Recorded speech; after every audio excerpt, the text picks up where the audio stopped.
Hello dear, welcome to this channel next generation and learning centre.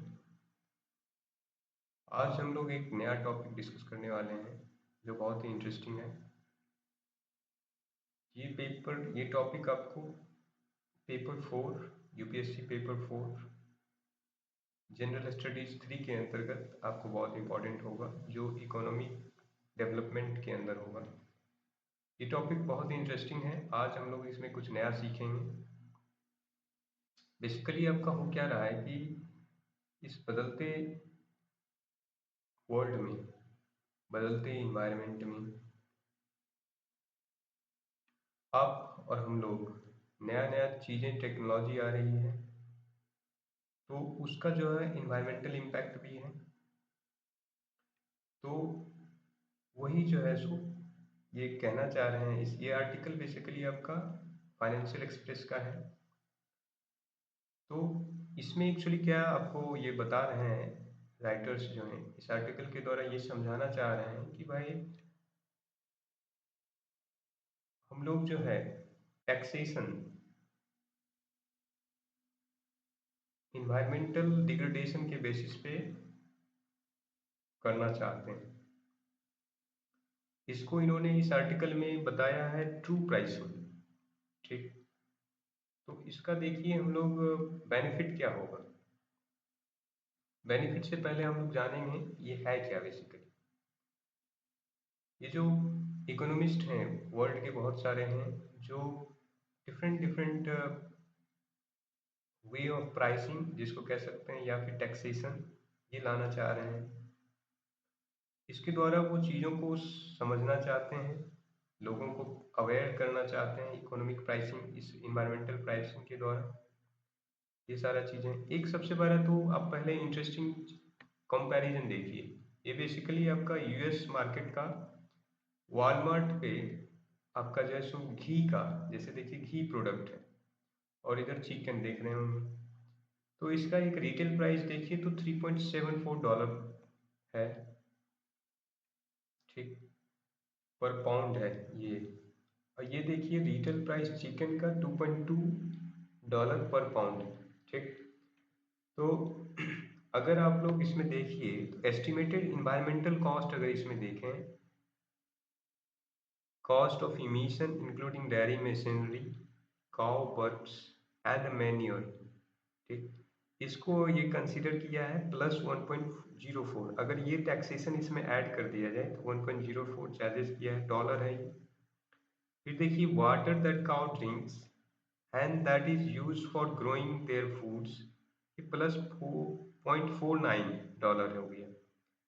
फिर ecosystem effects, फिर देखिए primarily from the land used for cattle feed production, उससे जो ecosystem का जो defect effect हो रहा है उसका जो इम्पैक्ट कंसीडर कर करके एज टर्म्स ऑफ डॉलर यानी प्राइसिंग के रूप में देखा, तो इन्होंने इसका वैल्यूएशन किया $+2.23।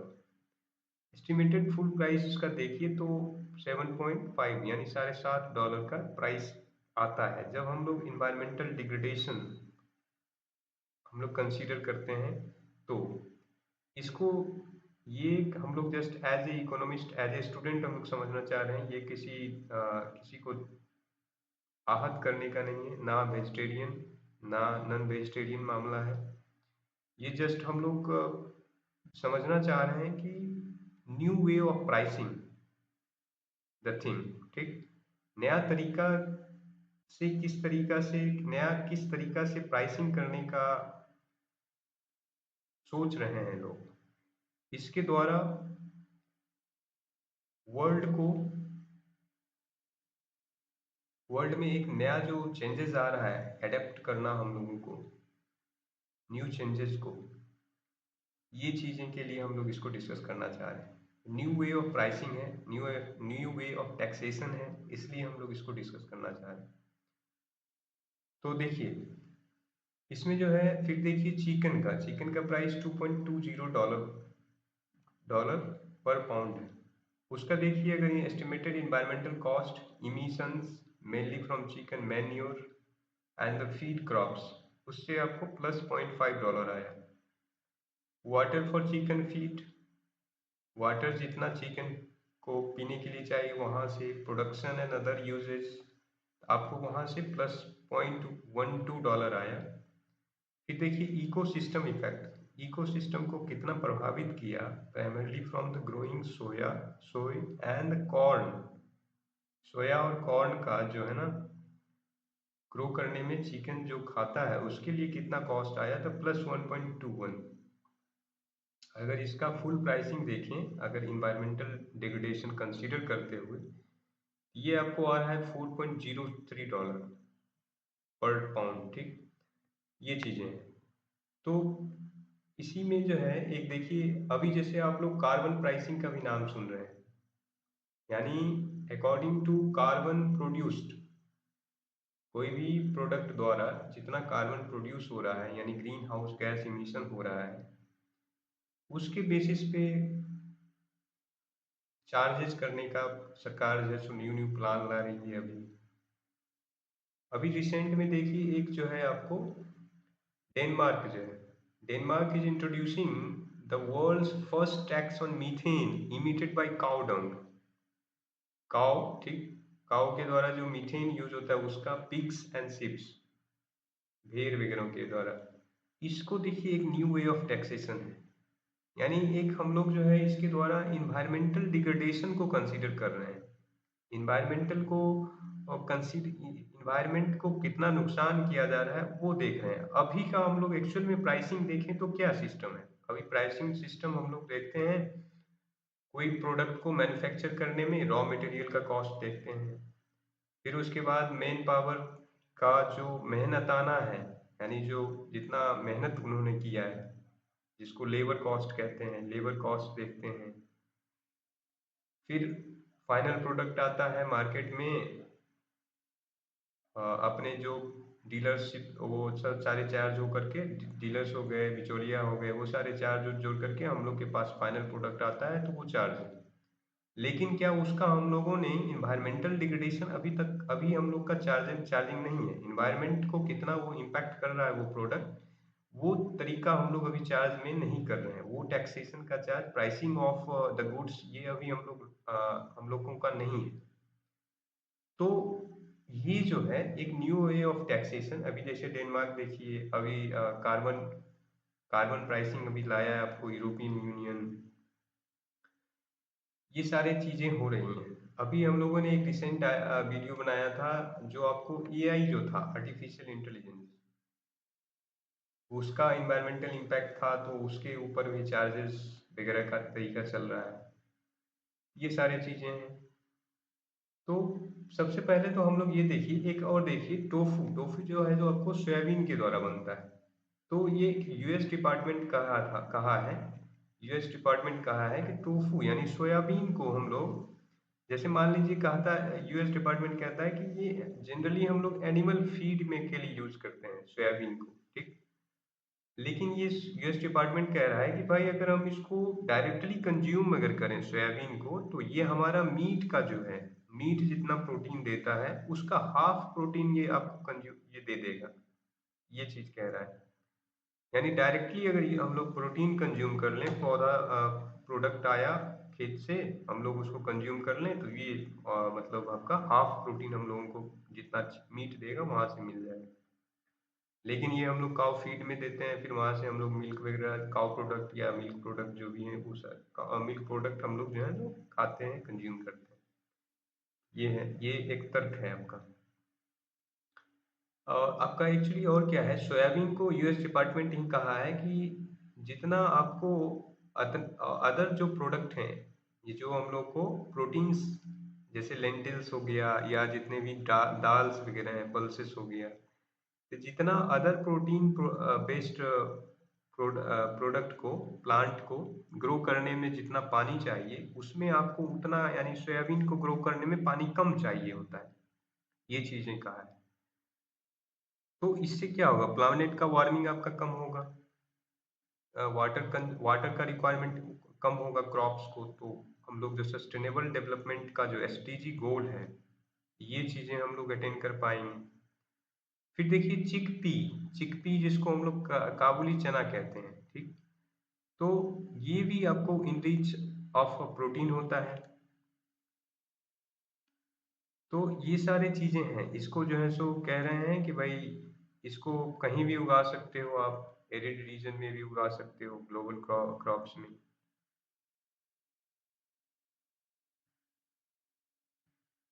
इंडिया में भी हम लोगों को ये होता है, काबुली चना वगैरह, ये सारी चीजें हैं। इसमें भी सॉरी, इसमें भी आपका प्रोटीन काफी होता है। तो यानी कुल मिला के ये है कि new way of tax pricing जो चीजों को लाया जा रहा है, इससे आप लोग इसको, इसके बारे में आप लोग भी सोचें, क्योंकि ये इंटरेस्टिंग है। हम लोग जो है सो अब देखेंगे कि बेसिकली इसका आपका फायदा क्या है, न्यू वे ऑफ टैक्सेशन से क्या फायदा है। पहले तो फायदा देखेंगे हम लोग। सबसे पहला तो फायदा ये होगा, जिसको ट्रू प्राइसिंग कह रहे हैं इकोनॉमिस्ट में सब। तो इसका सबसे बड़ा प्रॉफिट क्या होगा कि आपको कंजर्वेशन ऑफ एनवायरनमेंट होगा आपका। चूंकि प्रोडक्ट का कॉस्ट बढ़ेगा तो लोग अवेयर होंगे तो उसको कम खरीदेंगे, या तो कम खरीदेंगे या फिर उसका कुछ अल्टरनेटिव निकालेंगे कि भाई उसका जो है सो कॉस्ट कम हो। कॉस्ट इफेक्टिव कैसे बनाएं, इसके बारे में भी कंपनी सोचेगी, एक नया तरीका फिर निकलेगा आपको, ये चीजें होगा। दूसरा क्या हो सकता है कि इन्वायरमेंटल जो नुकसान है आपका, इन्वायरमेंट को जो नुकसान होता है वो कम होगा, यानी वाटर का कंजम्पशन कम होगा, आपका जो ग्रीन हाउस गैस इमिशंस है वो कम होगा, ये चीजें, यानी ये हो गया। और जो है सो अब देखते हैं हम लोग इसका नुकसान क्या क्या हो सकता है। पहला नुकसान तो आपको ये होगा कि जैसे अभी देखिए, अभी क्या करता है अमेरिका, जो है डेवलप्ड हो चुका है, हम लोग इंडिया जो है सो डेवलपिंग में है। तो अमेरिका जो है सो कहता है इंडिया जो है सो बहुत ज्यादा ग्रीन हाउस गैस प्रोड्यूस कर रहा है। एक्चुअल में अगर हम लोग देखें तो अमेरिका जब ग्रो कर चुका है, वो डेवलप हो चुका है, तो डेवलपिंग के दौरान में जब उसके यहाँ इंडस्ट्रियल रिवॉल्यूशन हो रहा था 1920 या उससे पहले, जब हम लोग जो है सो फ्रीडम के लिए जस्ट फाइट कर रहे थे, तो जितने यूरोपियन सब थे ये सारे इंडस्ट्रियल रिवॉल्यूशन से गुजर रहे थे। तो इन्होंने कार्बन इमिशन उस वक्त किया जिस वक्त एनवायरनमेंट को उतना ज़्यादा नुकसान नहीं हो रहा था, यानी हम लोग उसके बारे में समझ भी नहीं रहे थे, जान भी नहीं रहे थे, अवेयर नहीं थे। ठीक, ये चीज़ें थी। और अभी जो है सो अमेरिका कहता है कि भाई आप कार्बन इमिशन काफ़ी करते हो, ये चीज़ें। तो इससे क्या होगा, इस प्राइसिंग के द्वारा सबसे बड़ा दिक्कतें किनको होगा, जो अंडर डेवलप्ड लोग हैं। जो डेवलप्ड लोग हैं वो तो प्राइस को एफोर्ड कर लेंगे। प्राइस अगर मान लीजिए आज हम लोग टैक्सेशन इन्वायरमेंटल डिग्रेडेशन को कंसीडर करते हुए दे देते हैं, प्रोडक्ट का प्राइसिंग कर देते हैं, तो ऑटोमेटिक उसका प्राइस बढ़ जाएगा आपका। जब प्राइस बढ़ेगा तो जो जो लोग एफोर्ड कर सकते हैं उसको, तो वो तो हैप्पीली रहेंगे, लेकिन जो अंडर डेवलप्ड हैं उनके जेब के ऊपर ये पड़ेगा। ये पहला चीजें होगा। इस तरह का आपको एफर्ट, ये चीजें हैं, फिर इसको आपको काउंटर करना होगा, इससे आपको सरकार को फिर सब्सिडी वगैरह देना होगा, overall cost on the government ही पड़ेगा, ये चीजें हैं। या फिर कोई और तरीका निकालना होगा इससे। और दूसरा फायदा क्या होगा, जब आपको ये नुकसान हो गया आपका, ठीक, फायदा एक और देखते हैं हम लोग। जब जब आपका प्रोडक्ट जो है मान लीजिए मार्केट में गया, प्रोडक्ट जब महंगा हो जाएगा, यानी कंजम्पशंस घटेगा, उस लोगों का कंजम्पशंस घटेगा, तो कंपनी क्या करेगी, R&D के ऊपर खर्च करेगी, रिसर्च एंड डेवलपमेंट के ऊपर। रिसर्च एंड डेवलपमेंट पे खर्च कर करके क्या करेगी, वो चाहेगी कि प्राइस जो है किसी भी प्रोडक्ट का वो कम हो, ये चीजें हैं। इससे आपका विथ इन्वायरमेंटल डिग्रेडेशन एक नया अल्टरनेटिव निकलेगा, जिसका प्राइसिंग भी कम होगा, इन्वायरमेंटल का संरक्षण भी बेहतर होगा, कंजर्वेशन जिसको कहते हैं वो भी बेहतर होगा, एक सस्टेनेबल गोल भी हम लोग अचीव कर पाएंगे। ये चीजें ये न्यू वे ऑफ टैक्सेशन का बेनिफिट हो सकता है। आप लोग क्या सोचते हैं इसके बारे में, आप लोग भी कमेंट्स करके बताएं। Thank you. वीडियो को जितना हो सके शेयर करें अपने दोस्तों के साथ। Thank you once again. जय हिंद।